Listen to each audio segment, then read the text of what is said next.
Good morning and welcome to the Health and Social Services Committee meeting for April 6th.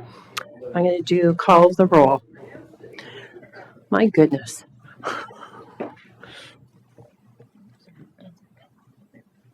So when you're ready, press yes if you're here. Point of order, I can't hear what's going on. I know there's a lot of chatter happening. They're on order.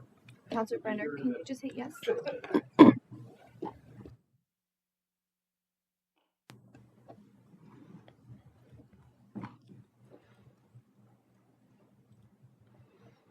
Perfect, and thank you. Is there any declarations of interest with the agenda today from any members? Seeing none and hearing none, I'm going to move over to the adoption of the minutes. This is March 9th, Health and Social Services Committee. Can I have a mover? Mayor Carter, and Councillor Brenner. Any questions? All in favor? And moved. We have no statutory meetings. And prior to moving to the presentations, I'm going to call on Commissioner Stella. I'm not saying it. We're just going to do just an introduction to a new staff member who has joined us. Good morning, and thank you, Chair Roy. I just wanted to announce our new Director of Children's Services who's joined us today. You've met Julie Gaskin before. She was our manager of the Early Learning Program and has been the key lead for the Canada-wide Early Learning and Childcare Program. And she started in her new role this past Monday. Lisa McIntosh, who you know was the Director of Children's Services for the past many years, 16 years in the program. She is continuing to assume her role as Director of Income, Employment, and Homelessness. So I'd like to congratulate both directors. Welcome. Now we're going to move on to presentations, and Busola and Marianne, the tools to inform introducing data trackers for population cancer, maternal and infant health. Welcome and thank you.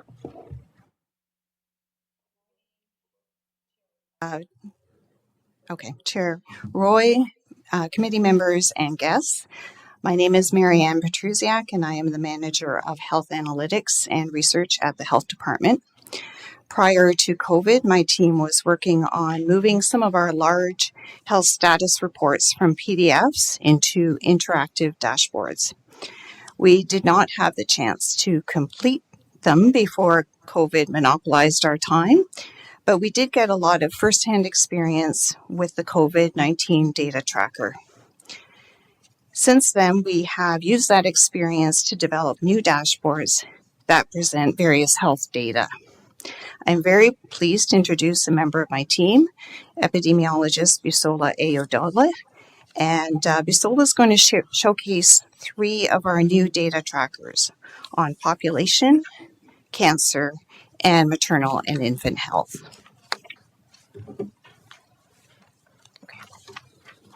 Good morning, and thank you for the opportunity to present today. As Marianne mentioned, I am an epidemiologist with the Health Analytics and Research team, and I will be introducing you to the data trackers for population, cancer, and maternal and infant health. So the 3 trackers I'll present today each have their own direct links on the Durham Region website, and this slide is just showing you what those links are. So the population data tracker can be accessed at durham.ca/population, the cancer data tracker at durham.ca/cancerstats, and the maternal and infant health data tracker at durham.ca/birthstats. First, we'll start with the population data tracker. The population data tracker provides population counts for Durham Region and its 8 municipalities, and the data source for this tracker is Statistics Canada's population estimates by Public Health Unit. The population data tracker has 4 tabs, as you can see in the top right corner. The snapshot tab is a summary tab that shows information that's available elsewhere. So on that tab, you can look at the summary of population estimates by age and sex. You can look at the percentage of children and youth aged 19 and under. You can look at the percentage of seniors age 65 and older, as well as population growth. The second tab, which is the trends tab, looks at population change over time since 1986, and you can view this by age, sex, and by Durham Region municipality. The third tab is a population pyramid, and that just shows a distribution of the population by age group and sex, and a picture of that is on the bottom right. And lastly, we have the percentage change tab, which looks at the change in the Durham Region populations between 2011 and 2021. On the next couple of slides, I'll go over some highlights from the population data tracker. So the estimated population of Durham Region in 2021 was just over 727,000 residents. And the largest municipality is Oshawa, with an estimated population of just over 180,000 in 2021. Between 2011 and 2021, the overall population increased by about 16%. The population of children and youth increased by 24%. The population of seniors increased by 16%. And the largest population growth was seen in Clarington, with an increase of about 20% between 2011 and 2021. The next tracker we'll discuss is the Cancer Data Tracker. The Cancer Data Tracker provides information about diagnosed cases of cancer, as well as deaths from cancer, and it provides this information by sex, age group, cancer site, for example, lung, as well as year. It also compares Durham Region to Ontario, so users can look at how cancer rates in Durham Region compare to the rates in Ontario. The source for the Cancer Data Tracker is the Ontario Cancer Registry. Some highlights from the Cancer Data Tracker: the most common cancers in Durham Region between 2010 and 2018 were lung cancer, breast cancer, prostate cancer, and colorectal cancer. Between the same period, 2010 and 2018, we also saw a significant decrease in lung, prostate, colorectal, bladder, and ovarian cancer diagnoses. And we saw a significant decrease in lung and colorectal cancer deaths. Lastly, we'll talk about the Maternal and Infant Health Data Tracker. This tracker provides key maternal and infant health indicators for Durham Region and its 8 municipalities, and users can view these trends by year and over time. The data sources for this tracker are hospital data, as well as birth registries that are made available to public health units. The Maternal and Infant Health Data Tracker presents 37 indicators under 4 categories. The first category is pregnancy and birth, and this section looks at birth rates, teen pregnancy rates, home births, and births by hospital. The maternal health section looks at the health of parents before, during, and after pregnancy, and some of the indicators we report on are alcohol and drug use during pregnancy, smoking, maternal mental health, maternal weight gain, and gestational diabetes. The birth outcomes section looks at indicators like low birth weight, preterm birth rate, stillbirths, and congenital anomalies, which are also known as birth defects. And lastly, the breastfeeding section looks at indicators like intention to breastfeed and breastfeeding initiation. Some highlights from the Maternal and Infant Health Data Tracker. There were 7,591 newborns born to Durham Region residents in 2021, and only about 1% of these births were home births.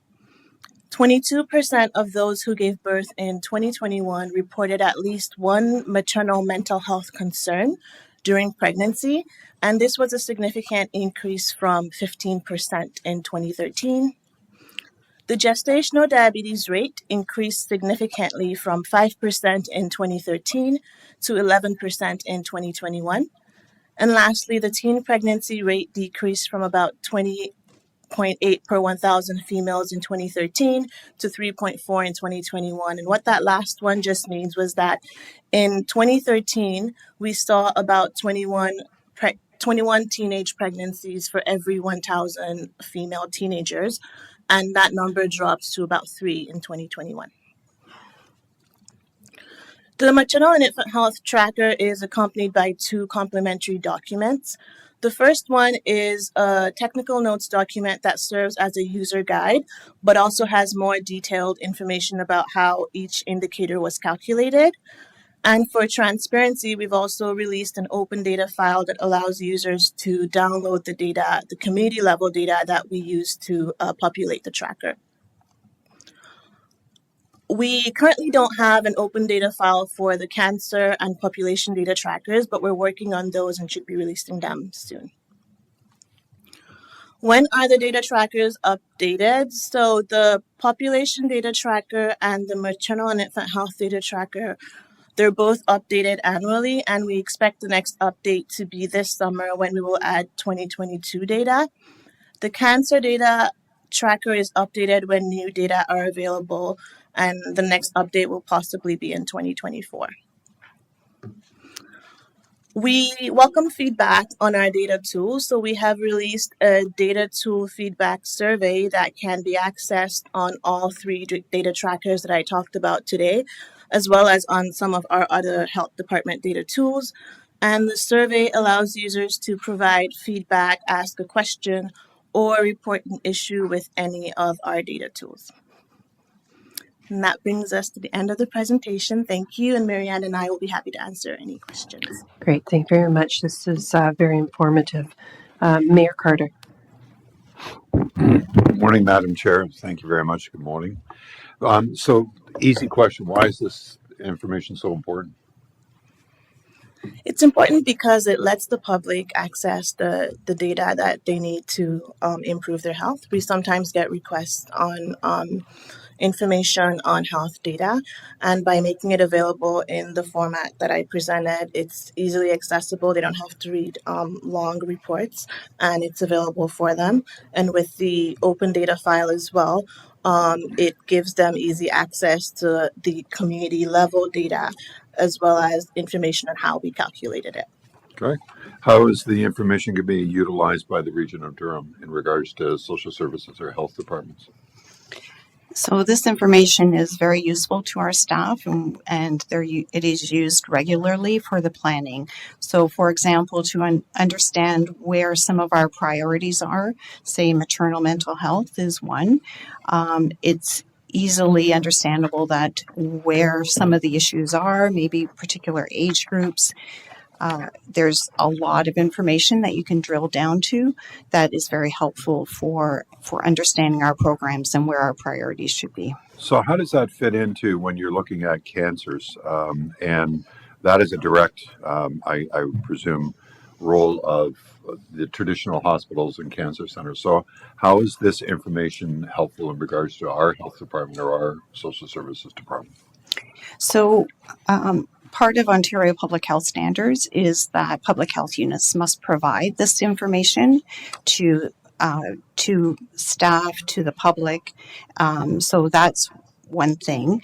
The other thing is that the hospitals can look to this information. So not only is staff and the public have this information, but a lot of our community partners, and that's key. So it could be things like school boards who are looking at our birth numbers. It could be hospitals or Ontario Health that's looking at our cancer rates, understanding where higher rates of cancers are can also be helpful for understanding where our screening program should be. There's a whole layer of information, and the health department works with a variety of these community partners for this. Okay, great. The information that you're gathering is it just numbers based, or is there a kind of a deeper dive to find out why? And I'll give you an example here. You've got teen pregnancy rate decreased by 20.8 per 1,000 females in 2023 to 3.4% in 2021. Is it just a number, or do you actually say, okay, so what happened here? Why is this trend making such a significant impact? Or what are we doing right, or what's going on? So in terms of the dashboards at this point, they're just the numbers. There are some summaries that exactly highlight some of those particular pieces. What we are in the process of developing now are some infographics that will highlight some of those pieces of information and provide a little bit more context around those numbers. Teen pregnancy in particular, one of the issues in terms of the numbers going down, and we've seen this everywhere. This is not just Durham Region, it's Ontario, Canada, a lot of places. There's a variety of reasons why those rates might be going down. One piece is that we do not have access at this point to data on medical pregnancies, and that would be a big piece of why some of that information, that trend is happening. So would that be a complication in regards to then taking this information and making sure that the data that we have really reflects the investments we're making in those appropriate departments? I mean, I would think that would add to a complication. Am I correct? So we worked with the program staff Right. to understand why some of this information, why some of the trends are the way they are. So they would have a good background of understanding the data. In terms of there's always some kinds of limitations to Right. the data that we're looking at, and so whether it's, for example, cancer data, we can only look at it for Durham Region. We don't have access to lower level data at a municipality level, for example. But wouldn't that be helpful? Oh, absolutely. Yeah, But we okay. don't get that from Okay. Cancer Care Ontario. Okay. And some of the data that we have as a public health unit, other agencies like the hospitals, for example, would not necessarily have. So there's a lot of different layers to how this information is used. Okay. The number on cancers that have decreased, is there any kind of reflection in regards to why those numbers are going down? Probably the biggest reason for lung cancer going down is smoking rates going down. All right. That is number one. And smoking is also linked to a number of other cancers. So that would likely be the most important reason. And just out of curiosity, the population estimates, where did that information come from? The population estimates come from Statistics Canada, but then they provide those to the provincial government. We pull that from a large database called IntelliHealth, and that's how we get that information. We have it down to single year of age as well. So we group it into 5-year age groups, but that single year of age allows us much more flexibility in case somebody requests, for example, I'd need to know the number of children that are aged 1 to 4. So we can do that, but that might not be available to everyone. My last question is just not bragging, but the city of Usher is 188, by the way. Just to let you know that, because we got the latest data on it. So thank you very much. I greatly appreciate the presentation and the information. Thank you, Madam Chair. Thank you. Mayor Foster. Thank you, Madam Chair. Marianne, thank you. The bit about the infographics. Humans like to connect dots that don't exist, and we tell ourselves stories. So some background information for the public is important. I'll chew on a very familiar bone. Do you look at trends in this data and compare that against where applicable trends in terms of what we are doing? So we just spent a couple of $2 billion last week, 2 weeks ago, I guess, on the budget. But resourcing should be tied to trends going up or down. Do we do that? We definitely look at trends in terms of whether some of our investments in particular areas are related to trends. It may not be that direct. It obviously, any of the money that we're trying to put into areas that we've identified as priorities, that's one of the ways that those decisions are made. We do a lot of evaluations as well in my area, and that kind of can get at more specific information in terms of whether a particular program, for example, is successful or not. I can't remember what else I was going to say, but Well, that's all right. Yeah. So, and we've really, Mayor Carter and I have taken this and we're pushing in a different direction. Thank you, Madam Chair. I remember what I was just going to say is that a lot of these issues are extremely complex. So it's not that easy to just put money into something like mental health, for example. There's so many different ways that, or homelessness, any of those really, really complex issues, they're not easily solved. So putting money is one thing, but it's also a matter of working together across a lot of different sectors to solve those problems. If it was easy, it wouldn't be any fun. Absolutely. But I guess if we look at the change in demographics, the increase in the rate of seniors versus, I'm going to say children, youth, the concern there, are we recognizing? So we are a political body. We will quite possibly overemphasize or not the need of seniors, assuming we could ever, and maybe ignore that other part. So I'm glad to hear you're making those decisions. When you see significant changes in trends or variances between what's happening in Durham and the province, what steps would you normally take, and how would you highlight them for us? So as epidemiologists, we really like to look at trends from a variety of different ways, and it really depends upon the specific data to understand what's going on. Sometimes a trend, we could be higher in Durham Region because of our demographics, for example.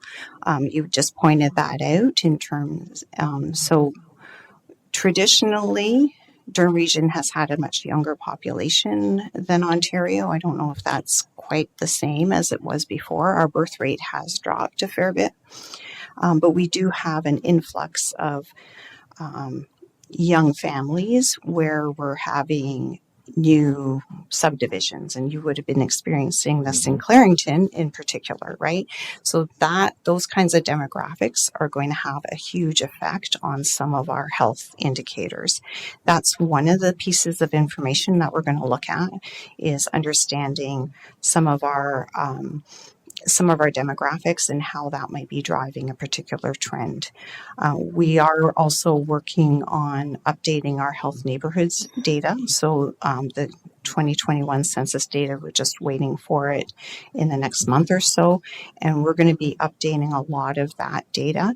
That's going to also help to understand some of the very specific information that's coming down to a neighborhood level.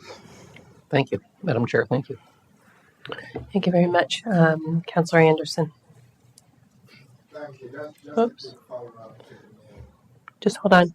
Give him to speak. The microphone's not on. There you go. Okay.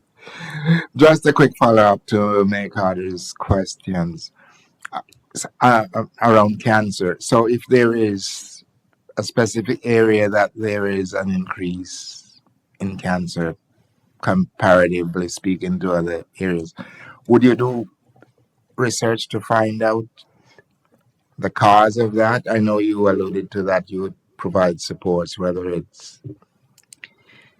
We do definitely look at cancer rates and how they are different from from Ontario. We don't have below Durham Region level. Really, it's understanding the literature around those cancers, another complex issue. One of the other things that can influence cancer rates is how those cancers are diagnosed.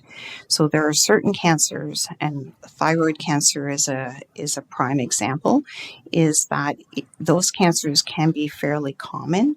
They fortunately are not deadly often, but they can be commonly diagnosed.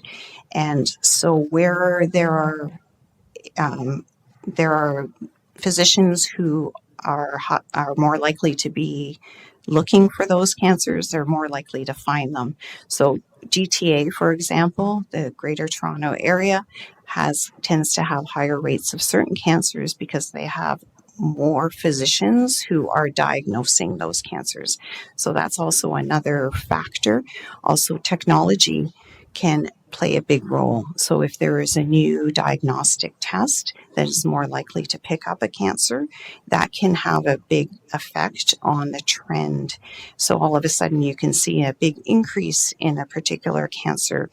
It may not be related to the fact that there are more of those cancers. It's just that we're picking up on them, we're diagnosing them. Okay, thank you. Because my question was around environmental concerns like. Those environmental concerns with cancers is much more difficult to pick up. And part of that is that cancers have a very long latency for the most part. It does depend a lot on the type of cancer. A leukemia is very different than a lung cancer, than colorectal cancer. So they're all epidemiologically distinct. Each one has different risk factors. Environmental factors, now smoking is a big environmental factor, so that's one thing. But what people tend to think of is maybe pollution, much more difficult to kind of pick up with specific cancers in a particular area. Partly because you have to have been exposed to those cancer-causing agents for maybe 20 years, depending upon the type of cancer. Again, much more complicated to pick up. We're not likely in Durham Region to pick up on those types of things, except through looking at what research has been done internationally, nationally, to understand the specific epidemiology of those cancers. Okay, thank you. Any further questions? I actually do, and it does with relation to your numbers and what you were just actually speaking to with the cancer rates. One of the components is the education, such as cessation of smoking, which I know that the region of Durham was a big proponent on for the longest time as well too. And that education out there to the community, I think, had a big factor in helping to see the reduction. So with the diagnosis in the 4 areas in particular that you have given identification as to what is predominantly within the region of Durham, you also alluded to the other where it comes down to the diagnosis, the diagnostic component of it. So if I'm diagnosed with leukemia, but I live in Whitby, would those numbers reflect here, but I was diagnosed downtown Toronto? Is this address-based or is it? It is address-based. Pretty much all of our data is address-based.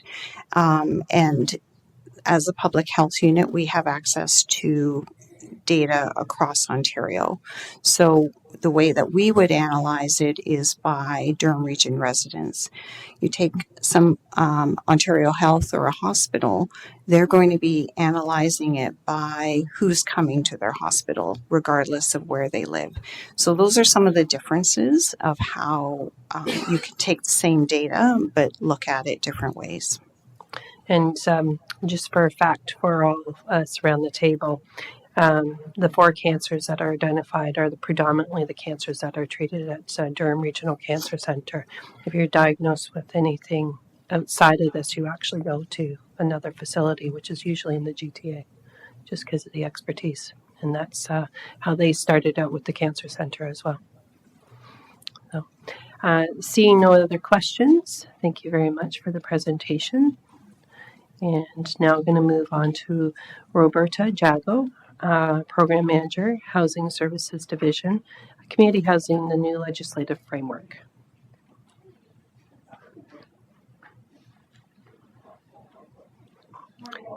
Good morning. Hopefully you can hear me. Okay. And I have a presentation that should be coming up shortly. There we go. So I'm here today to talk to you about the new legislative framework for community housing under the Housing Services Act, as well as how that framework can support the sustainability of community housing in the region of Durham. Perfect, it works. At Home in Durham is the Region of Durham's 10-year plan that sets out the region's long-term vision for housing. It's supported by the Master Housing Strategy. Its implementation is supported by the Master Housing Strategy. And both At Home in Durham and the Master Housing Strategy commit to the long-term sustainability of community housing and the preservation and growth of housing assistance for low and income renters in Durham. Community housing provides is essential in meeting the affordable housing needs of our communities. It represents almost a third of the total rental housing stock and almost all of the affordable rental housing stock within the region. It provides most of the rent geared to income units, and it provides quality affordable housing for some of our most vulnerable residents and contributes to strong and vibrant neighborhoods across the region. As community housing providers come to the end of their mortgages and their operating agreements, the region needs new strategies and agreements in order to meet the goals of At Home in Durham and the Master Housing Strategy, and to ensure that these publicly funded assets are maintained in a good state of repair and continue to provide high quality housing over the long term. So the new legislative framework is something that will assist in this regard. What it is in July of 2020, the Ministry of Municipal Affairs and Housing introduced amendments to the Housing Services Act to provide this new streamlined framework for community housing to incent providers to stay in the system post the end of their mortgages and their operating agreements, and in order to enable that long-term sustainability of community housing. There was little detail provided in those changes to the Housing Services Act back in 2020. In July of last year, new regulations were released to operationalize the framework, and they included notably the ability for service managers like the Region of Durham to enter into new agreements under Part 7.1 of the Housing Services Act. So you're going to hear me talk about Part 7.1 agreements during this presentation. With housing providers that come to the end of their mortgages and end of operating agreements, as well as with other nonprofit housing providers that are not currently covered under the Housing Services Act. It also included new flexibilities to include under our legislated service level standards, alternate forms of municipally funded housing assistance, which will enable us to be able to be more flexible in meeting the needs of low-income people in our region. Additionally, housing providers can request to enter into exit agreements subject to plans for the continued operation of affordable housing, the redevelopment or reinvestment of the proceeds of a sale in affordable housing. Exit agreements do need to be made by mutual agreement, and it's anticipated that these would be rare. This new flexibility is critical to sustaining the valuable community assets that we have in Durham over the long term. So in order to understand this new legislative framework and its impact on our housing providers and the Region of Durham, it's important that we have some context as to how we got here. So I'm just going to give you a little bit of history. The province downloaded the funding responsibility and administrative responsibility or oversight of community housing to the Region of Durham in 2001. At the time of download, community housing providers that were built under legacy programs, federal legacy programs, were transferred to the region with their operating agreements intact. And the region assumed the responsibilities of the Canada Mortgage and Housing Corporation under those agreements.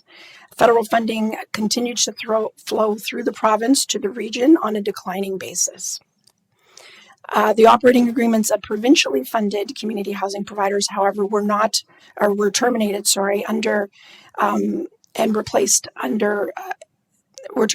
and replaced by a legislative framework under the Social Housing Reform Act, and that in turn became the Housing Services Act in 2012. These former provincial reform providers, as they were called, now operate under Part 7 of the Housing Services Act, and we commonly refer to them as Part 7 providers, or projects.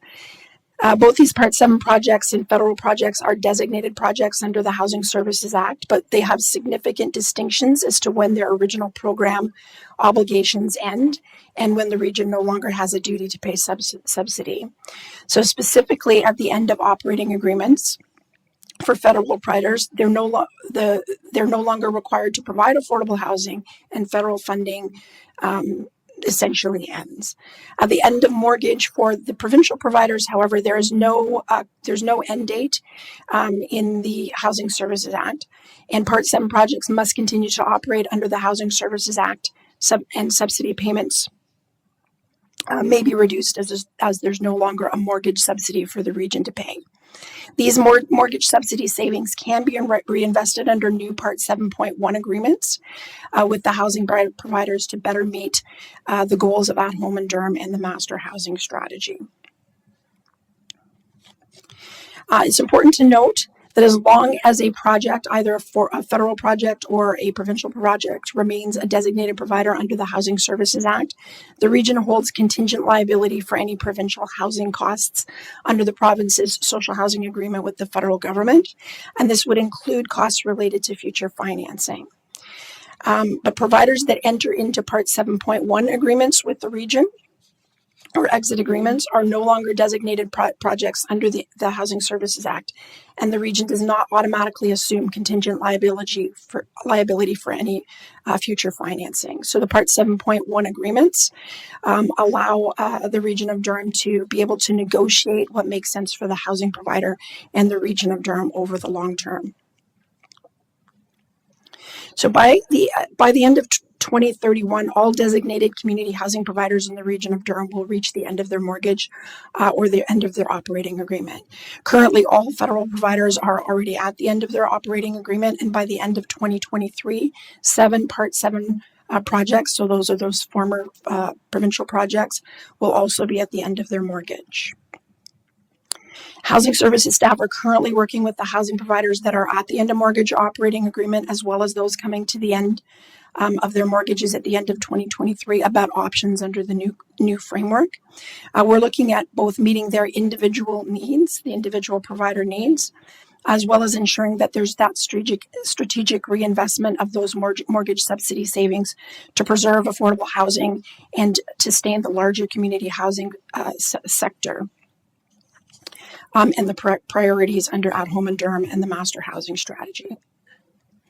So just a little something about service level standards. I had mentioned that there is greater flexibility to include other municipally funded benefits under the service level standards.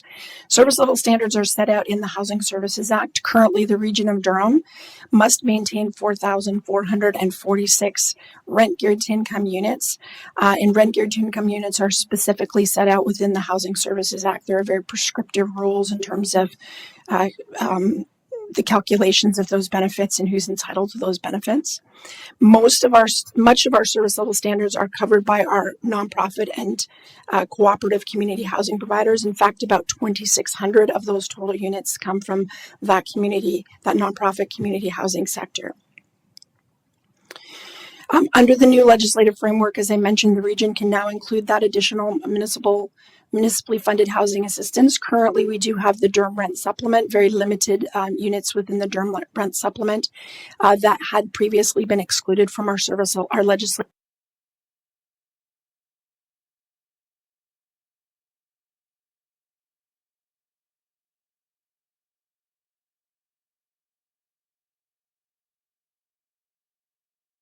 Assistance that included under the housing or the service level standards rather are that they're not tied to the prescriptive provincial waitlist rules, and costs under these new programs can be lower for social assistance recipients, as there's the ability to leverage more of their social assistance payments towards their payment of rent, which reduces the subsidies that are paid by the region of Durham for individual tenants.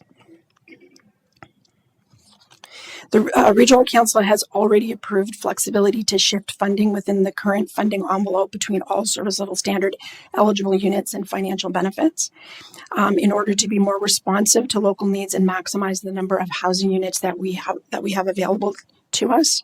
And the new framework provides an opportunity to better meet these needs and to potentially increase the numbers of households that are provided housing assistance at the same costs. In addition to the added flexibilities under our service level standards, there is an opportunity to better meet the capital needs of our community housing providers. We had building condition assessments conducted in 2016 that revealed that community housing providers at that time will require more than $15 million annually to address all of their capital deficiencies identified across the collective portfolio. In contrast, annually, the capital reserve contributions amount to less than about $5 million. So this hasn't got better since 2016. The housing providers continue to struggle to be able to meet these capital needs.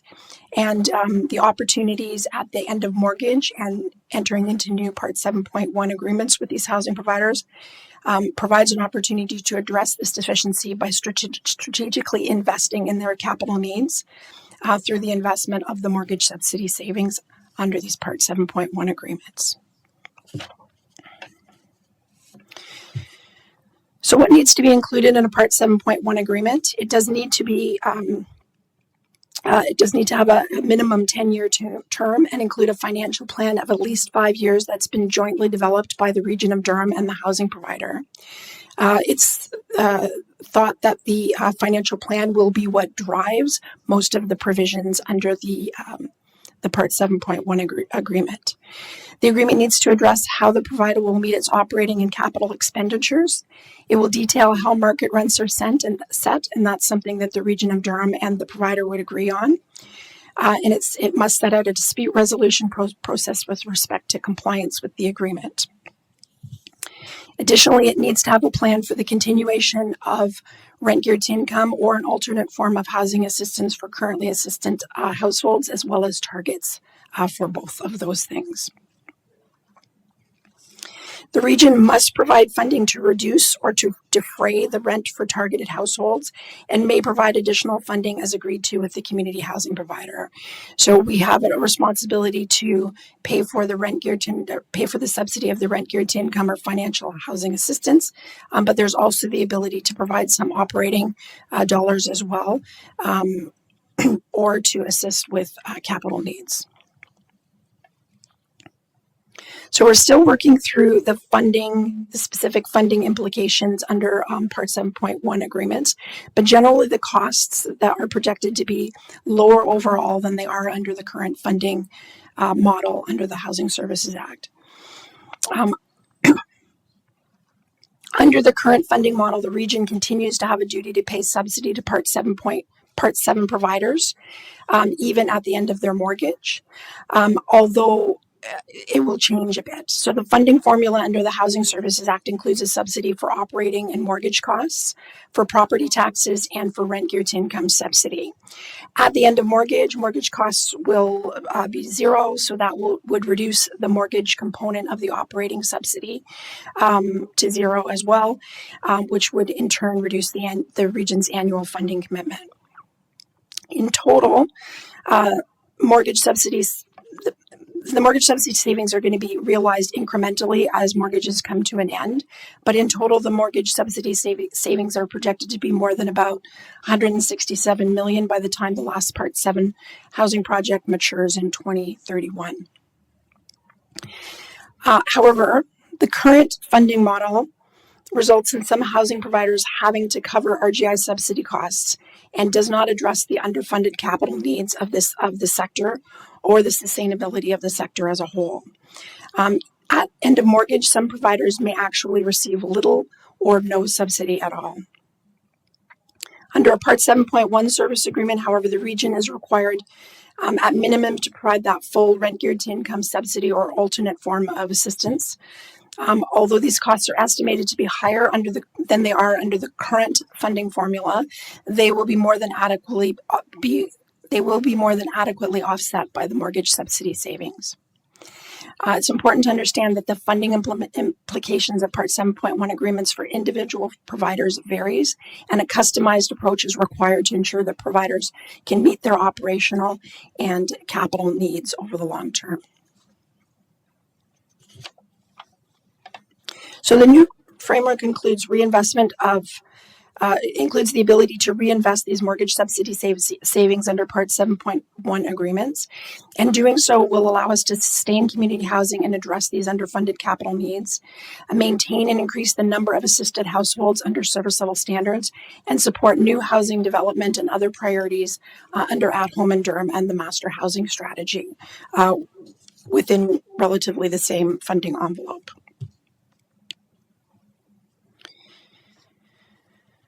The region's currently looking at opportunities. We're consulting with our housing providers and their boards, as I mentioned, to educate them about the implications of end of mortgage and operating agreements, and to speak to them about the options under the new legislative frameworks. We are planning individual and group sessions with our housing providers to help them to be ready to enter into these agreements as they come to their mortgages, and encouraging them to work with their sector organizations like the Ontario Nonprofit Housing Association and the Cooperative Housing Federation to assist them with this. We continue to work with other service managers and the sector organizations to develop tools and techniques to support the transition to new agreements and funding streams.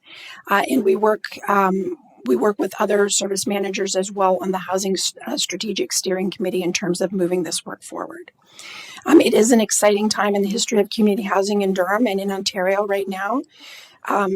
Community housing is vital to meeting the affordability needs of our low and moderate income residents in Durham and to creating strong and vibrant neighborhoods.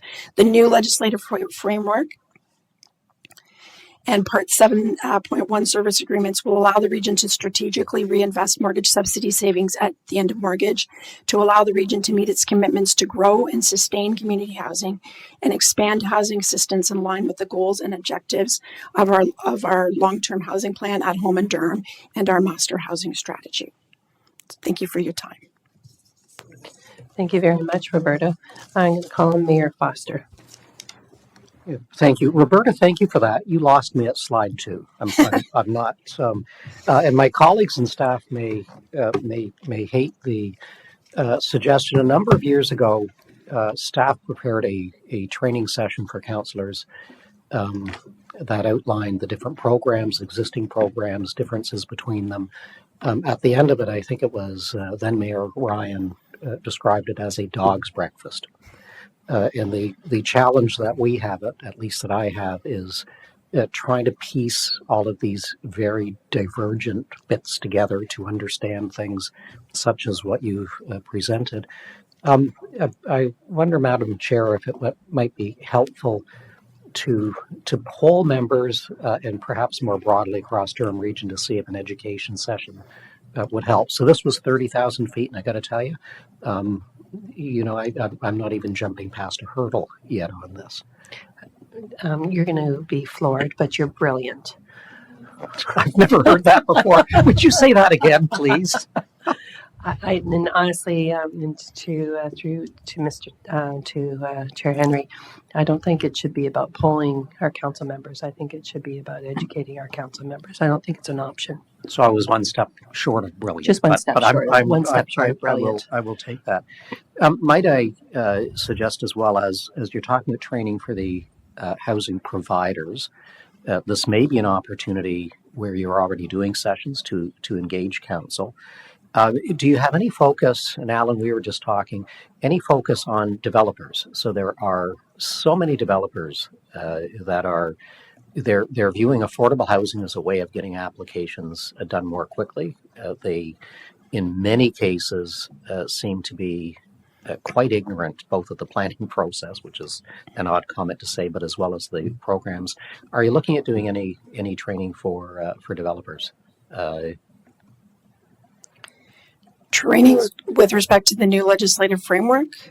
So I'm viewing the new ledge framework. Alan's nodding his head, which is good. Yeah, I can take that question through the chair. What this change in the legislative framework does is it provides us the flexibility to not only provide those legacy programs and new partnerships with our existing housing providers, but as you saw from the slides, it frees up some of the funding that we've been pumping into the housing programs into redevelopment, as we spoke about our nonprofit housing corporation, as well as into programs like the at-home incentive program, where we work with developers to be able to provide affordable housing options. So where I see this leading is that we have our ongoing partnerships with our nonprofits, our co-ops through these service agreements.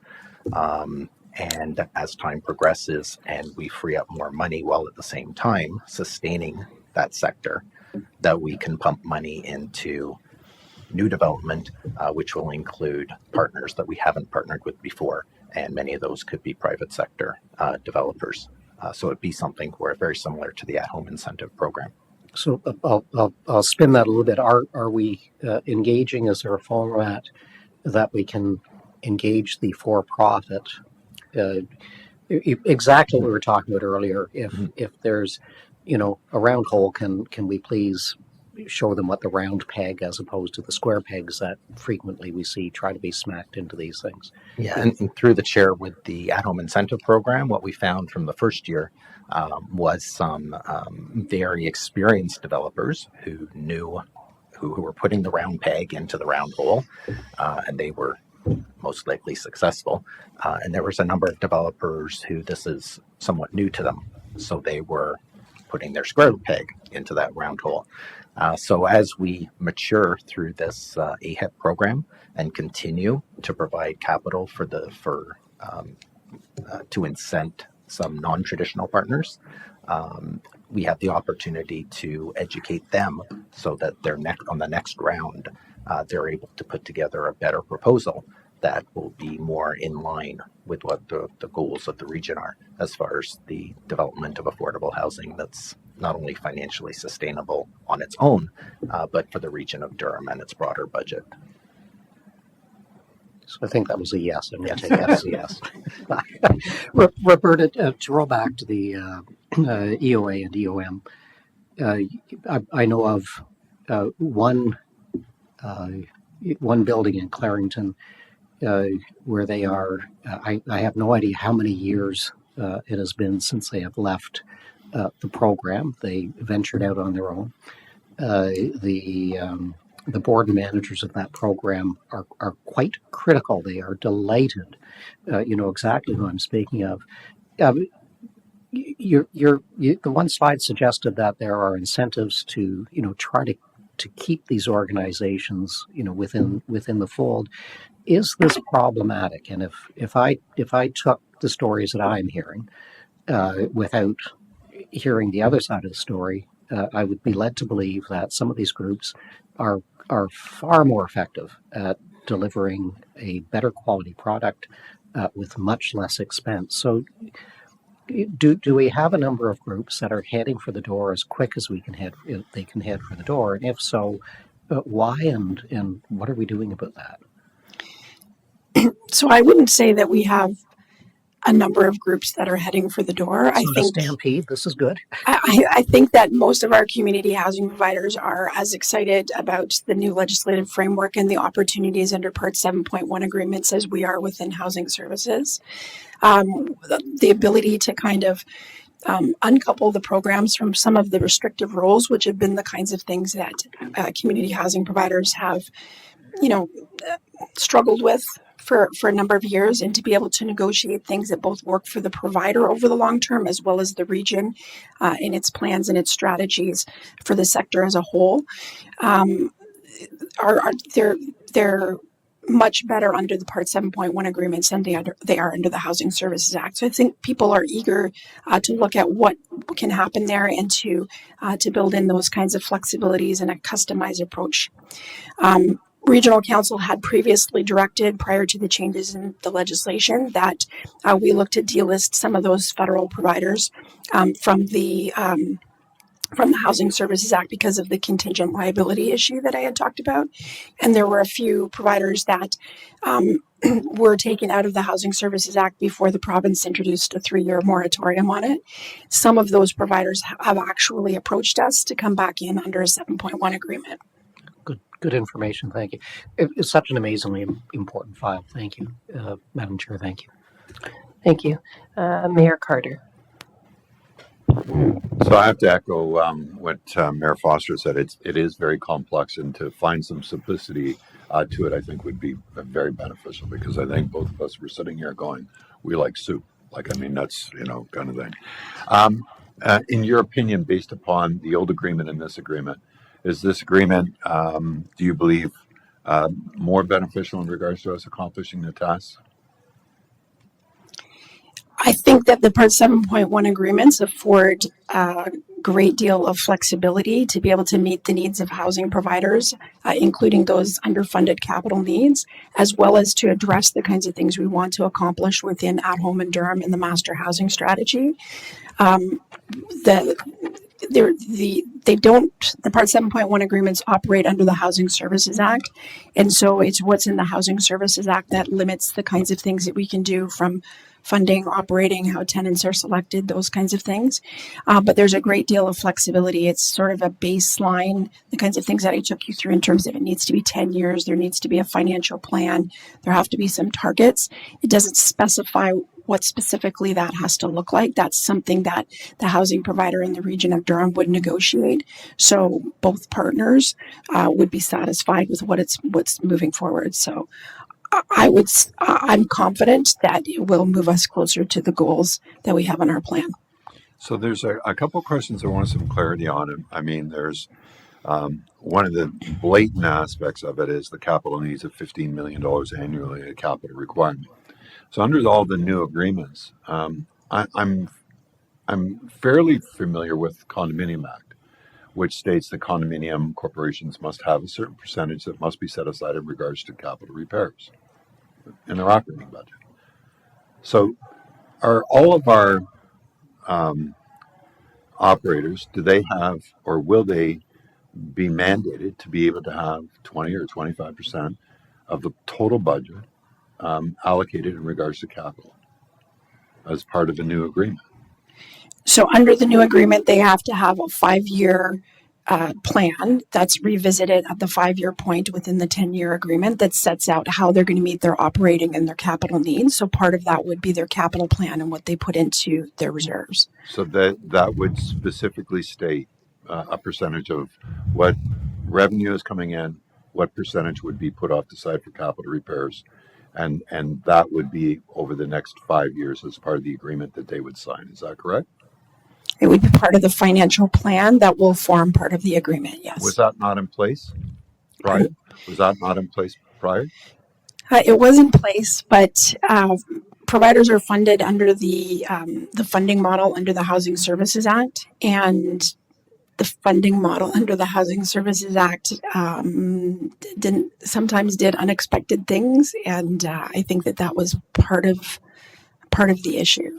So the flexibility that we have under the new service agreements is to actually look at what's happening, how are they going to meet their operating needs. It's not a one-size-fits-all approach as it was within the Housing Services Act. No, but it's pretty evident and quite clear that the capital requirements that are needed for our sites has been for a long period of time a challenge for the operators. Fair to say? Yes. Okay. And so it's blatant that the model needs to change, the operating agreement has to change. So do you have confidence based upon what's in front of us today that the components are there to be able to make the changes necessary so that we're not, 5 years or 10 years from now, we're sitting here saying, well, that number has increased in regards to capital repairs? I think there's greater flexibility to be able to look at where individual providers are, because they're not all created equal. And some providers are going to need greater assistance from us in order to be able to meet those capital needs. And some are going to require lesser assistance from us in order to meet those capital needs. And we'll have that authority? We'll have that authority? There's a great deal of flexibility once they're removed from the Housing Services Act and they enter into a Part 7.1 agreement with the region of Durham. It's what we negotiate with that community housing partner. Oh, so that's good news. Okay. Can I ask you about this 4,446? Who sets that number? That's what is provided of subsidies is 4,446? That's the legislated service level standard under the Housing Services Act. So the province sets that number, and it would be the minimum number of under the current system rent geared to income units, but it can now include rent geared to income units or those alternative forms of municipally funded housing assistance units as well. We can include portable housing benefits under it as well. When was the last time that number was updated? At download in 2001. And So why is that? It doesn't make any sense. This file has grown unbelievable over the last 20 years, and I've only been here 9 years, and that number has basically been the same number for 9 years.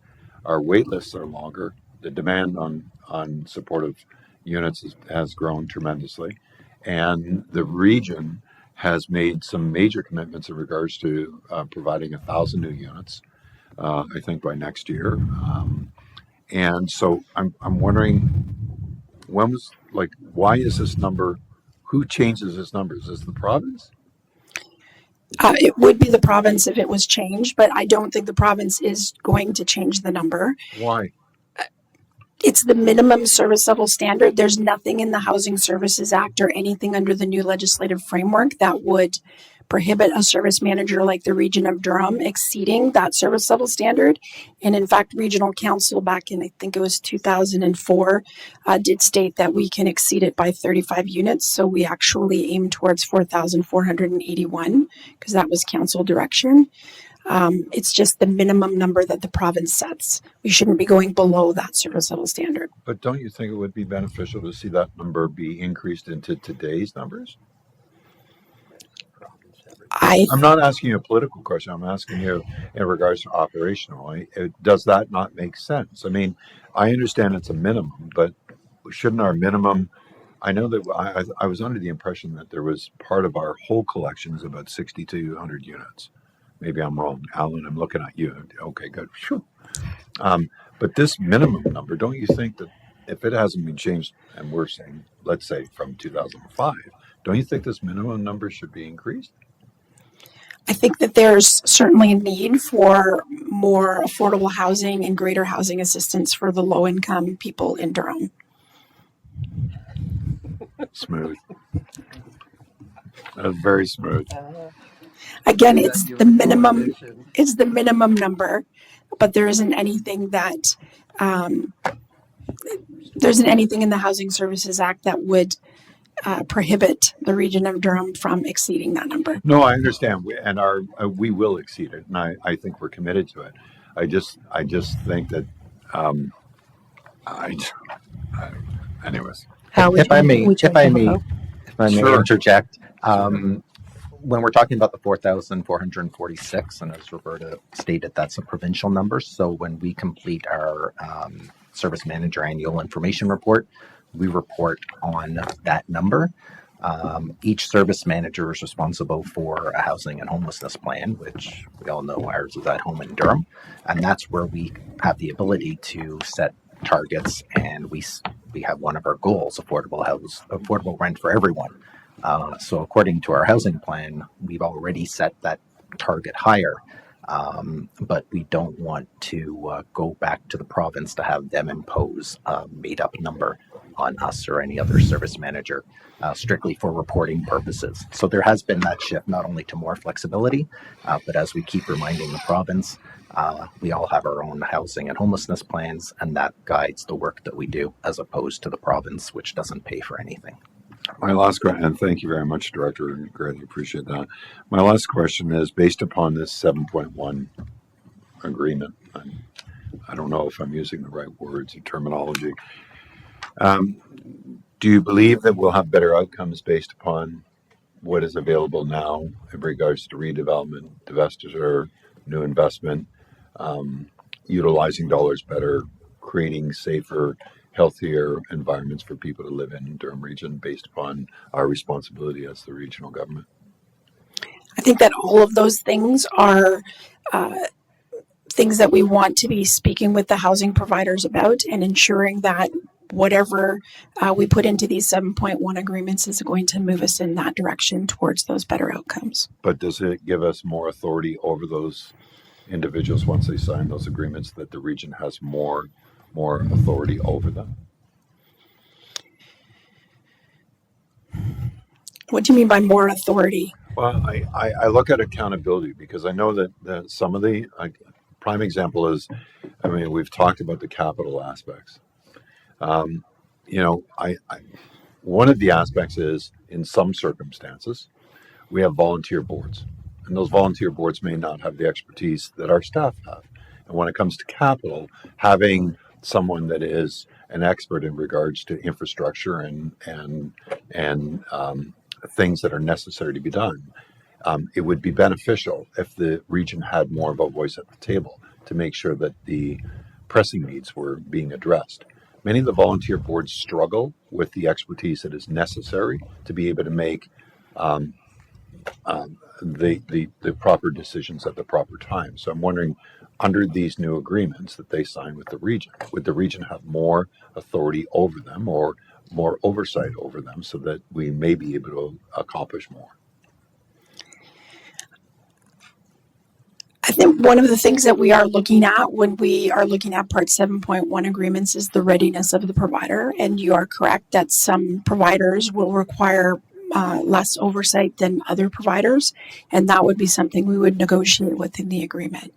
A lot of those providers that you're saying that might be struggling are actually coming to the region and are wanting the support of the region. So, and not just financially, but in terms of assistance with governance. So we do work with those sector organizations and with the individual providers now, and we will continue to do so on a under a Part 7.1 agreement as well. I think I'm even more confused, but I appreciate the effort. So thank you very much, Madam Chair. Thank you. Thank you, Mayor Carter. Councillor Brenner. Thank you very much, Madam Chair, and through you to our presenter, and thank you so much for the enlightening information. Having worked in the social housing field for well over 40 years, I do have a couple of questions as it relates to some of the things that you touched on. When you refer to the federal component, I think the federal funding, did that include, for example, there was a program federally that was, oh God, even predates me, that really predates, the limited dividend programs which were provided to private landlords that enabled lower rents to be applied for units in buildings that where the landlord or the owner of the building had put in applications. Are you familiar with the limited dividend program? And I'm going to assume, if any exists, it would probably be in the city of Oshawa, based on the age of Oshawa versus the other municipalities. I am familiar with the program that you're speaking of, and I believe we didn't have any limited dividend programs downloaded to us at all. Do we know if there's any existing limited dividends that remain anywhere in Durham region? There were no limited dividend programs in Durham region. Thank you. The second question that I have, and Mayor Carter touched on it, and that has to do with, I guess, the new agreements and also the whole issue of governance. And you're correct. Some boards are better equipped than other boards to be able to deal with governance models and some of the day-to-day challenges and also long-term challenges. Now, I know that historically the various co-op federations used to have training for new boards. I know that there used to be training through ONFA for nonprofit boards. Do you see in those agreements the ability for Durham Region to play a role in terms of ensuring that there is proper training that is available to the boards, because they do change? And I mean, I see some within the city of Pickering that are frequent flyers in terms of complaints that go back to the region in terms of concerns about the different tenants or members of co-ops, raised as an example. Are we looking at incorporating a requirement for training of all new or change boards that are part of our agreements? And if not, can we? There's certainly potential to include that within an agreement. Currently, because as I stated, they're coming to end of mortgage between now and 2031. So currently, we are actively working with housing providers and their boards and the sector organizations, which do continue to offer governance training as well as property management training, all sorts of different types of training. They've also stepped up and are offering assistance in terms of negotiating these Part 7.1 agreements as well. Those sector organizations are. But the Region of Durham, the Housing Services Division, is continuing to work with all of the providers over the years to make sure that they're ready to enter into these 7.1 agreements so that they have the governance that's there. But there is the potential to, address issues like training, like succession planning, those sorts of things within the agreement. So do I take that as something that you're able to do, or something that requires direction to do? That's something that we are able to do within the agreement. Would it be possible to update Health and Social Services as we move forward in terms of monitoring how the training program is going? Yes. Yes, through the chair, I was just going to mention that we do report annually on the status of At Home, so we can provide an update with the number of housing providers that have transitioned over into a Part 7.1 agreement. With respect to, I think, the nuances of the individual agreements, I think it would be more beneficial to bring to council any of those issues that are outside of the norm, right? The exception basis, because all of our agreements will be looking at the training element, succession planning, as Roberta had mentioned. We can make sure that those co-ops that aren't currently members of CHF, that's included in their financial plan to make sure that they maintain their membership so they have access to all of that material and training, and continue to work with them. I think it's a much better use of our time to share with you the progress of this transition to Part 7.1. And as I said, on an exception basis, when something does occur. I should also note that you may sometimes get calls from constituents who live in a nonprofit or a co-op telling you situations that have occurred, which may not always be the most accurate representation of what has actually occurred. So where you may think that there's a lack of training or a lack of knowledge from a board or property management, there's usually more behind the story than you're being told. Thank you. Also, and I guess you had also responded, I think it was to Mayor Carter, in terms of the provincial target, and which was set back in 2001.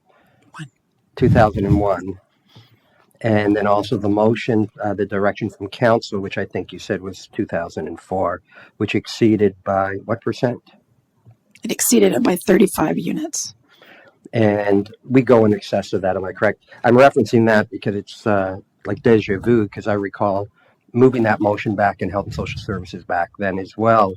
And I'm not surprised that the provincial government, and it crosses all provincial lines, they have always only looked at the minimal requirements and have never set higher standards. But I'm really pleased with the fact that Durham Region has always exceeded those provincial minimal standards. And I'm comfortable with the fact that with the leadership that we have at Durham Region in terms of our housing sector, that we'll continue to do that. And I thank you for that. Thank you, Councillor Brenner. Is there any further questions from anybody online? Seeing none. Roberta, thank you very much for the presentation and for the sharing of the information, and Alan for participating in updating as well too. We do look forward as we're moving forward as to these changes, and okay, please go ahead. Sorry to interrupt. I just wanted okay. to mention before Roberta leaves that she is known as, she is sought after as a technical expert on social housing, the legislation, as well as the operations of community housing. So she's sought after by not only service managers across Ontario, but by both ONFA and CHF. And she was also instrumental in moving us towards the vacancy-driven waitlist, which we are extremely proud of. So I just wanted to mention that. And thank you for sharing that, and well done to you as well. We look forward to the further updates as we move along, but also to the education piece. Thank you. And next is our illustrious Dr. Kyle and COVID-19 and flu update.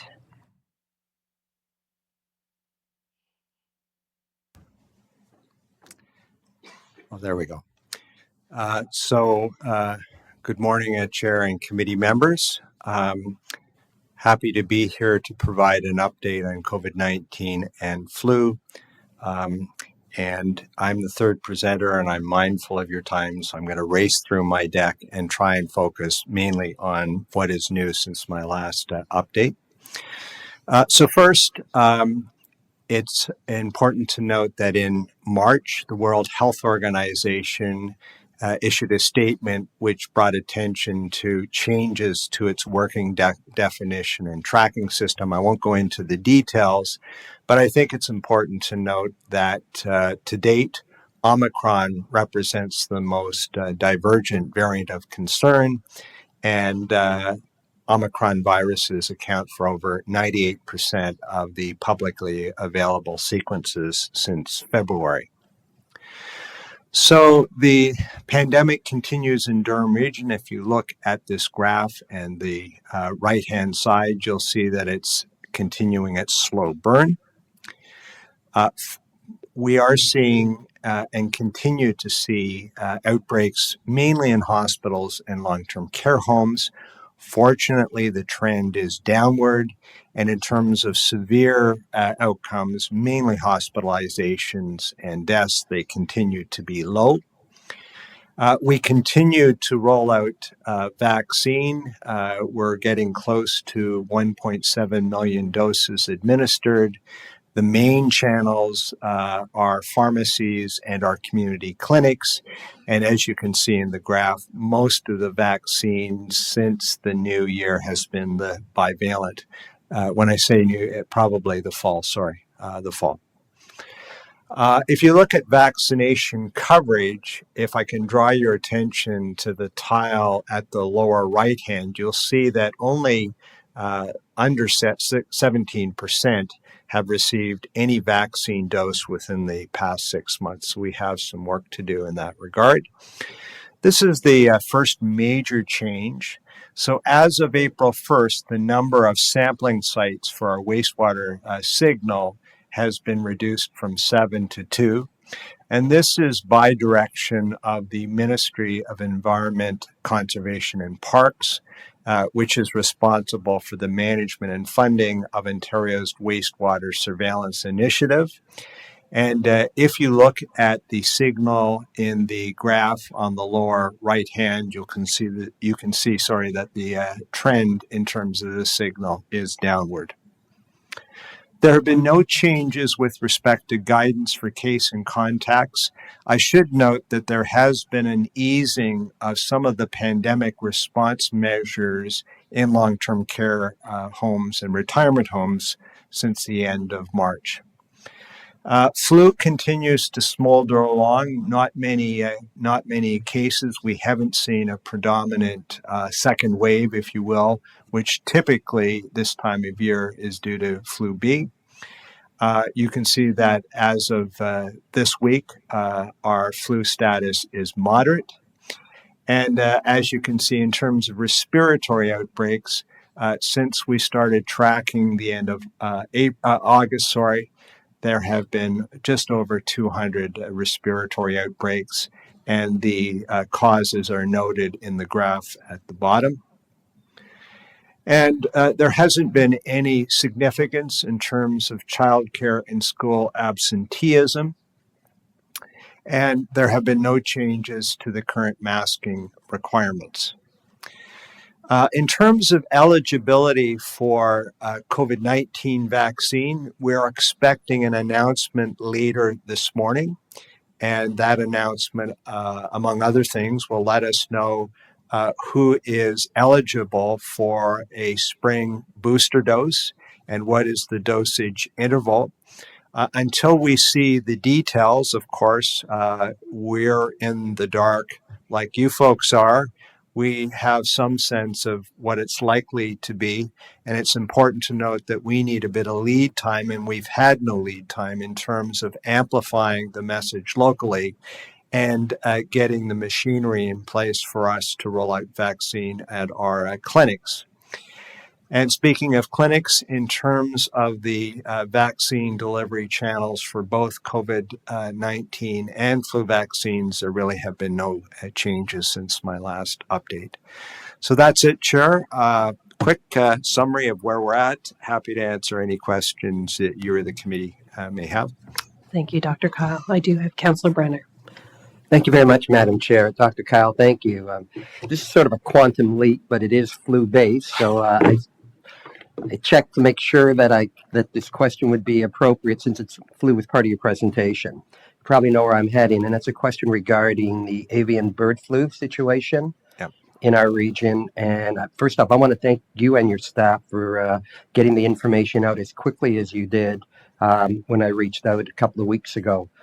Would you be able to provide an update regarding what it looks like across the region? I know that a lot of cases are not yet confirmed, I'm assuming, but I know that there's been an excessive number of birds that have been picked up in every municipality. And then from time to time, we'll hear something on the news, like we heard the unfortunate situation with a dog in Oshawa, I believe it was. So thanks for the question. I'm putting her on the spot, but our medical lead on avian influenza is Dr. McTavish, who's an associate MOH, and she has been working closely with the Director of Emergency Management and with some of the affected local area municipalities regarding this issue. So, Chair, if I could defer that question to Dr. McTavish.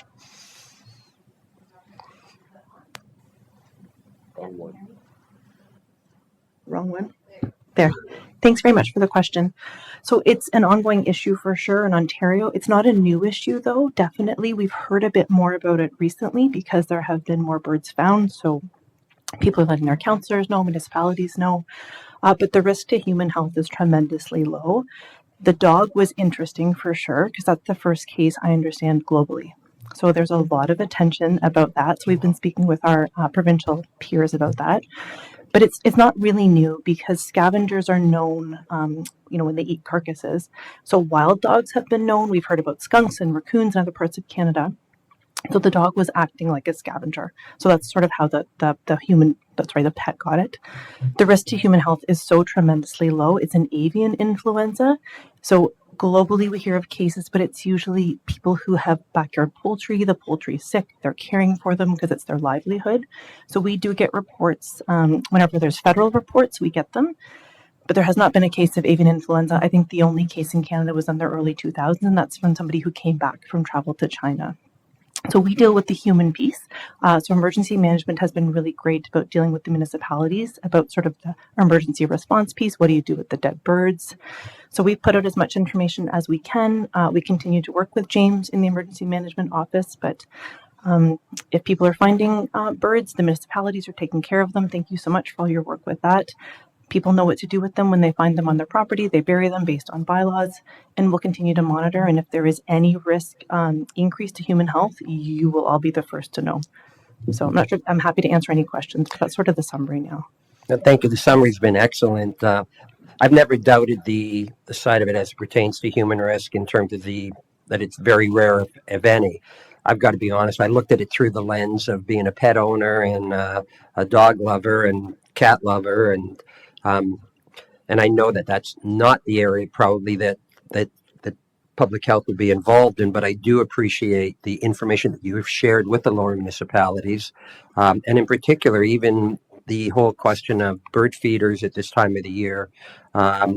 You did a great job. It was very positive in terms of the messaging through our municipality and getting that information out. And I can tell you it served a real powerful message to my partner when she had to take those damn bird feeders out from the backyard for the first time in several years. So I thank you for that. Thank you, Councillor Brenner. Any further questions? Thank you, Dr. Kyle. Moving along in the agenda, we have no delegations. Under health, there's no correspondence or reports, but is there any questions to health? Seeing none, moving on to social services, we have one report on 8.2. Mover is Mayor Foster, seconder, Councillor Anderson. Any questions? Mayor Foster, can you hit your button? There you go. So, Madam Commissioner, I hope you take these comments as intended. Some of them are somewhat pointed. I found that the report attempted to spoon feed us at the same time as fork off into a variety of directions. And, while I'm aware of why we have this, it let me somewhat flat. So thank you. Any further questions? All in favor? And that's carried. Keep your day job. We have going under to other business. I believe that Chair Henry, you have a motion. Thank you, Chair. Just a preamble, but to the motion, I apologize because we didn't finish this till after 9 o'clock this morning. So thank you. And I'll need a seconder. So I'll give you a motion to alter the rules to introduce a motion related to the crisis of homelessness, opiates, and mental health. Seconded by Mayor Foster. Please go ahead. Oh, all in favor? Okay, thank you. And I haven't even had a chance to ask members of council for a seconder, so I hope that I get support. So if you allow me, I'll read it, and then I'll look for a seconder, and then I'd like to speak to it. Please go ahead. Whereas there's a need for a partnership with the upper levels of government to address the growing homelessness, mental health, and opiates and other addiction crises impacting Durham Region and municipalities across Canada.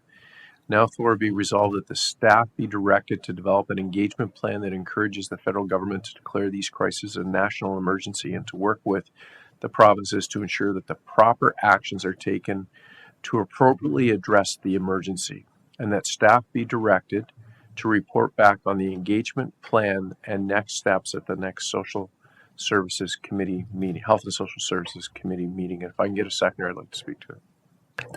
Councillor Brenner, please go ahead. Madam Chair, as you're watching in the news across this country, there are events happening that are not the results of municipal government, but yet municipal government is the reactionary service agent for the challenges that we're having.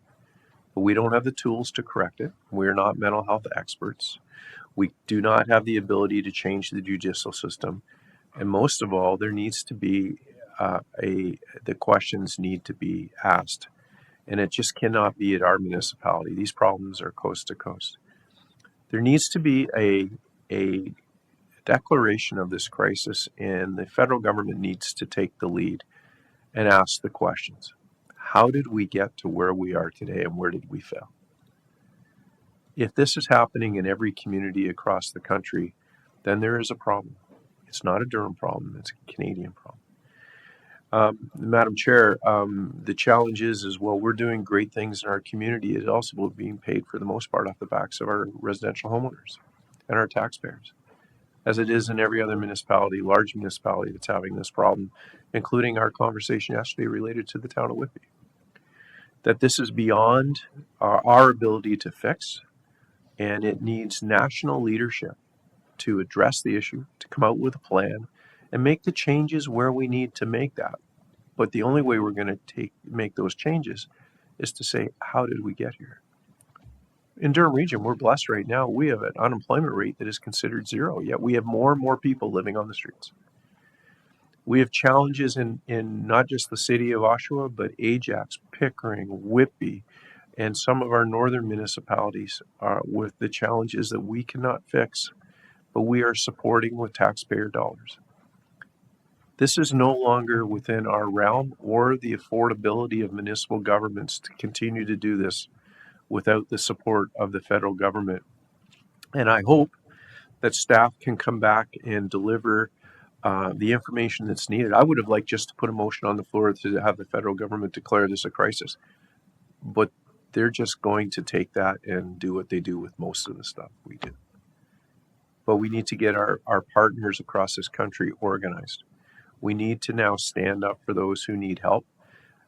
but the federal government has to take the lead. You cannot have 440 municipalities in Ontario working through 444, sorry if you count them all, trying to work through AMO or the big city mayors or Marco or the chairs and mayors of the region. We're not being heard. We need to organize across this country, deliver a message to the federal government that says, help us, because we can no longer do what needs to be done on the scale that needs to be done. Because every time we do something better, the problem gets bigger. And I don't understand how the problem continues to grow when there are opportunities. So where is that problem? Are we not getting people through the educational system? Are we not investing enough money into colleges? Are we not putting enough money into training or counseling at the front of this? But we can't answer those questions. And I believe the federal government has an obligation to the people of this country to deal on a national issue. Mayor Carter has heard me say this a number of times. In a very difficult part of Canadian history, with very little technology, just after Confederation, we built a railroad connecting this coast to coast through mountains and valleys, and the work was unbelievable and based on a time of very limited technology. Well, this is 2023. Data is collected. We have the information here. There now needs to be a plan, but not just a regional plan. And the millions, tens of millions, and the hundreds of millions of dollars being spent on this issue in this country, there needs to be a focus, there needs to be a direction, and then we need to call it what it is, and that is a crisis. And the federal government needs to, once they declare it a crisis, they can put the tools and monies in place to make it happen. If we call this a crisis in Durham Region, and it is, the municipal taxpayer is on the hook because we've called it the crisis. But if you have a problem in every major city in this country, and they're all having the same problems, then it's a national crisis. It's not a local crisis. And I hope members of committee will help. I hope staff comes back with the direction to the next committee meeting so we can have a fulsome discussion here at the committee. And then that committee gives the recommendation that we take it forward to our council. And then we direct it to where it needs to go. AMO, FCM, big city mayors, mayors and regional chairs, our rural mayors, all of those organizations who are all talking about it. But there needs to be a focused plan in their direction.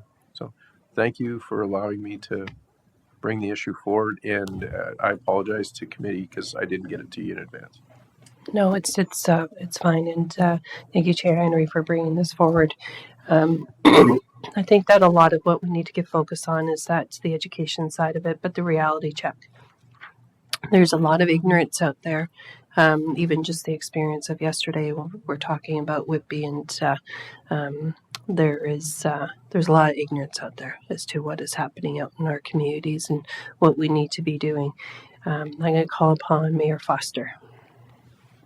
Thank you, Madam Chair, and Mr. Chair, to yourself, the mover, and the seconder. Two suggestions. I'll reflect on part of the conversation at Works yesterday. And I believe it was Councillor Crawford who indicated that she actually got a response from it was either the provincial or federal government. It was astounding that she got a response. And then your point to how long that response took. So I wonder if it would be appropriate for staff to take as direction, reporting back on what we hear from who and from when, as a reality check and an accountability check, because you're correct, municipalities across Canada make requests, make suggestions, and on a routine basis, those requests are unanswered and completely ignored. And I wonder if, as we move forward, and Mr. Chair, this would be directed at you, if we start requesting responses within a certain timeline to articulate that if our level of service is blank, that we expect both the province and the federal government that we would appreciate a response within 120 days. Well, I have no idea what's appropriate, but I wonder if in this motion and perhaps others moving forward, that would be a reasonable addition. And I'll leave that with you as a suggestion. Thank you. Mayor Mayor Carter. First of all, Mr. Chairman, thank you very much for bringing the motion forward. I greatly appreciate it. I'd like to try and make sure that all members get a copy of the motion so we have a better understanding. Some may have a great deal of confidence in AMO and FCM. I don't. We've been working hard with both those organizations to be able to bring this to the light of the federal and provincial government. Yeah, Mr. Chairman, you're aware that the big city mayor's caucus has requested a meeting with the province for over a year now, an emergency meeting, by the way, in regards to this issue. And still, there is no formal date, to my understanding, about when that's going to happen. And the letters that are being written on behalf of AMO and FCM seem to be just being filed. You're absolutely correct. This is a national health crisis, in my opinion. I think we've been speaking about it as a national health crisis. Mr. Chair, I support you 100%, and I appreciate your leadership on it. But I also think that we have to request a face-to-face meeting with the Prime Minister and the Minister of Health, and not as part of a some kind of thing with FCM or AMO. I think that the region, you as our chairman, need to have a face-to-face meeting. And I'll put it in these words: a come to Jesus talk with the Prime Minister in the best diplomatic way you can, just to be able to say that this has got to stop. The federal government has to be engaged full way. The Prime Minister was in town just the other day, which I wasn't aware of until I saw it on social media this morning. It's just too bad that the Prime Minister doesn't understand the seriousness of it. I'll be very honest with you. I'm encouraged, and I shared this with both our Commissioner of Social Services and our Chief Medical Officer of my conversation with Minister Tobolo yesterday, and a request that he's made of my office. I'm encouraged by that. But I think the federal government we have to get in front of their face. We have to be standing in the Prime Minister's office stating that this no longer can be ignored. And I don't know if, Mr. Chairman, I don't know if you're comfortable with that, but I'm wondering if you would take it under consideration. He's got him on speed dial. Absolutely. I was aware yesterday, but not invited. I believe the mayor of Whitby was not aware until maybe I made you aware. Until you made me aware. And wasn't invited. And often you would think that when a leader comes to a community, they would at least allow 5 minutes with the mayor, maybe not the chair, but the mayor of that community. The goal here is that, Mayor Carter, you're absolutely right. I'm tired of just hitting the wall with this issue. It's my goal that through this motion and staff's ultimate report that we can unite the senior leadership of communities across this country to raise it as a national issue. I would take the opportunity to bring a number of mayors to Ottawa if we could get that meeting. But I have been, this is my second term as regional chair, and I can tell you, I have not had a meeting with the Prime Minister representing, the community that keeps the lights on for a third of Ontario. I have met with the Premier, but not the Prime Minister, and that's upsetting. Their solutions are not solutions, and quite frankly, I'm thankful that the money that they give us, but that's not the answer, because the money that we're investing is only solving the problem of that moment. You don't fix the problem until you talk about the root cause. And again, we're seeing challenges, and we're a caring community. The region is amazing. We have so many good people doing so much good work, but people flow to areas where that good work is taking place. And the challenge is that if it's an issue, then it should be dealt with in the community where it's an issue, and having all of those communities having the supports within their communities to make this a less of a burden on other communities. I would be called tomorrow. I'll write him, but I can tell you that I doubt very much that he will listen to us. It is going to take a bigger voice. It's going to take a national voice to talk about the sustainability of where we're going. Financially, the money's being spent collectively across this country would be in the tens, if not hundreds of millions of dollars. And those monies could be spent on other things. Things that the public expects from their expects from our level of government: roads, infrastructure, healthcare, all of the stuff that we do really, really well. We don't do homelessness. We don't do opiates and addiction challenges, and we don't do mental health. Yet we're trying to turn our staff into experts in fields that they don't work in. It's mind-boggling. So there needs to be that national meeting where people sit down and take this challenge seriously, and we come up with the who, what, why, when, where, and how, and make it all work so we can get on with helping people. So I apologize for the rant, but I do this all the time, and I'm thankful to my colleagues listening to me. But like any other senior leader in any other organization, we're not being heard. And the only way that we're going to be heard is if we do it collectively as a voice. And there's going to be an election in not too distant future federally, and this needs to be made a national issue. And maybe we can start that right here in the region of Durham. Mr. Chair, just to let you know through Madam Chair, whatever data you need from Oshawa, we'll make it available to you. So if your staff reach out, and we can make sure that collective data that we have can be shared with you. I think that's number one, that you need to know that. I also would encourage our communications departments, and I'd encourage all mayors, by the way, if we have data to make sure the chairman has that information.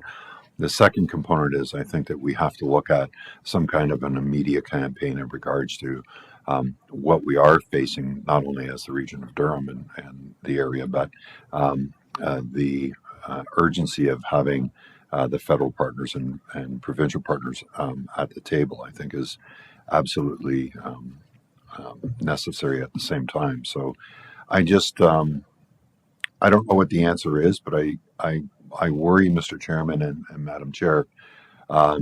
You're probably well aware of Tranq, the new drug that they're mixing with fentanyl. To my understanding, naloxone does not reverse the effects of the combination of Tranq and fentanyl. I think there was an emergency. I think it was in Toronto that they came across the situation where they had 4 major overdose that were this combination. And just for description basis, and I think might be a little grotesque, but I think it's important the public hears. This particular drug, when it's mixed with fentanyl, eats your flesh.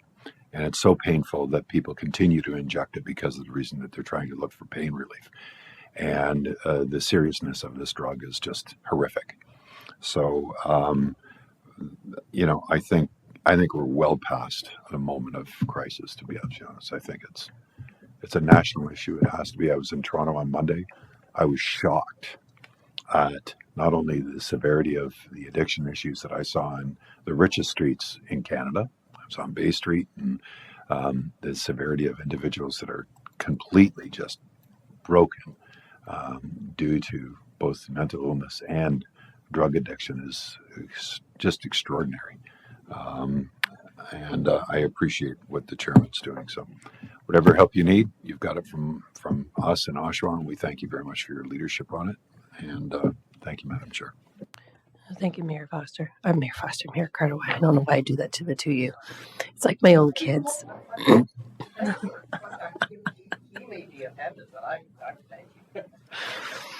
I also want to thank the chair for bringing this forward, and I'm just curious for all of us as mayors who've had meetings with our MPs or conversations with our MPs, or even yourself, Chair. How much has this actually been a conversation? My circumstance, always. Okay. Madam Chair, just to let you know, on Monday, I was the keynote speaker for the National Day of Prayer, and we had 44 MPs and MPPs in the audience of 500 that were many of the leaders in the GTA. We were in downtown Toronto, and every opportunity that I had to be able to connect from all four parties, by the way, and the leaders of the four parties. I had the opportunity to be able to say that. And for the first time, and I'm just saying this, for the first time, Finance Minister Bethan Foley sat beside me and said, "Oh my God." And I think that was the first time that it really kind of, him and Minister Tabolo, I think it's the first time that they went, wow, this is something that I think can't be ignored. And the outreach from those 44 MPPs and MPs have been extraordinary through my office in the last 48 hours. I'm encouraged by that. Now what happens about them being fully engaged? So I'm going to tell you that my meeting yesterday afternoon actually with Peter was he did speak about your speech and he was floored, and because we raised also the issue about homelessness and not just within Whitby but across, and just sharing with him, and he had taken to heart especially what you had said, so that was noted very much with him. I know that for myself personally with my MP, we talk about housing, but the conversation has not yet taken place fully about the homelessness, and the situation that we're experiencing is right across from his office. So I'm hoping that this helps to push that envelope forward a lot more, because I think that even by the end of the month, as soon as we close our warming shelter, it's going to be more present within the community. And I tell you, the phone calls that we're getting and the concern that we're getting, a lot of it is about we need to push it out of our town, because Whitby doesn't have homelessness. Not until we started bringing services into our community has been some of the excuse, which is unacceptable. But I'm going to move for a vote. Mayor Foster? You have to push the button. I Now push you the can button, talk. so you can push the button. So as an observation, and municipalities have typically not done this, there will be a federal by-election in the not too distant future. Typically, and I will again put it out there as a thought. Typically, lower level governments do not want to be seen as interfering. However, there is an opportunity to raise across all candidates. There's going to be no incumbent in this, to raise issues, to raise public awareness, and to look for commitments as provided by the individual candidates. I think we have an opportunity to highlight the challenges. A lot of the population in Clarington, if they're not going to downtown Oshawa, do not understand the issues. We are getting a taste of it. It's coming our way, whether we like it or not. But again, I will leave it up to perhaps brighter and more cautious minds, or not, to consider how we can use a federal election to promote the causes of our communities. And we typically haven't done that federally or provincially. We're not getting very far, and typically haven't in the traditional forms of moving agendas forward. Maybe it's time that we become more active and more outspoken. I agree. Any further? All in favor? And that's carried. Thank you very much. Next meeting is May 4th. Mayor Foster. Just very briefly, I wonder if IT would look at the link to the update. It doesn't work. I think it was just Dr. Kyle's information, but prior to council, other councillors may want to know that they've got everything. Okay, thank you. Next meeting is May 4th at 9:30, and need a motion for adjournment. Councillor Anderson, Mayor Carter. All in favor? Thanks.